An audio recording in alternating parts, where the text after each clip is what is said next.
Merci de nous suivre chez vous. Nous sommes ici à Paris, dans les locaux de l'ambassade du Congo, où vient d'avoir lieu un événement, une manifestation très importante pour le Congo-Brazzaville. Donc c'était la signature d'une convention entre l'IGN et le ministère de l'équipement du Congo. Alors il faut savoir que le Congo aujourd'hui est en train de s'équiper, notamment au niveau des infrastructures routières, et il était important de pouvoir réactualiser les données existantes, et il fallait un partenaire de taille, c'est l'IGN. Vous connaissez très bien cet institut français qui, depuis des années, a accompagné les pays africains dans l'établissement de leur carte géographique. Aujourd'hui, le Congo en avait besoin parce que le pays évolue, le pays avance, et ce partenaire aujourd'hui a accepté d'accompagner notre pays vers ce développement, proposer aux Congolais pas seulement une carte papier, mais aussi une carte digitale avec tout ce qui existe aujourd'hui comme nouvelle technologie. Et il était important pour les autorités congolais, vous allez suivre avec nous tout à l'heure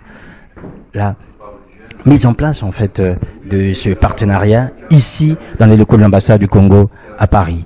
Cette signature est très importante pour l'avenir du Congo parce que cela facilitera en fait notamment les touristes, les hommes d'affaires qui ont besoin de mieux connaître le Congo de l'intérieur, et pour cela on a besoin de nouveaux outils, et ces nouveaux outils passent par la cartographie mise à jour du pays. Lorsqu'un touriste va aller au Congo, ou un investisseur, il va acheter cette carte qui a son âge, il l'ouvre et puis il se rend compte de ce que il peut estimer être la réalité des infrastructures au Congo. Bon, nous avons ensemble travaillé depuis bientôt quelques mois pour mettre à jour cette carte. Un instrument, un outil aussi fort que cette carte, ça devait être mis à jour pour les investisseurs qui viennent, pour les touristes qui viennent, pour nous-mêmes qui circulons, parce qu'il y a des endroits qui paraissent comme des déserts, alors que dans notre réalité actuelle, nous savons qu'il y a des routes. Merci d'avoir accepté ça. Votre agence du Gabon a fait des missions au Congo, nous avons beaucoup travaillé.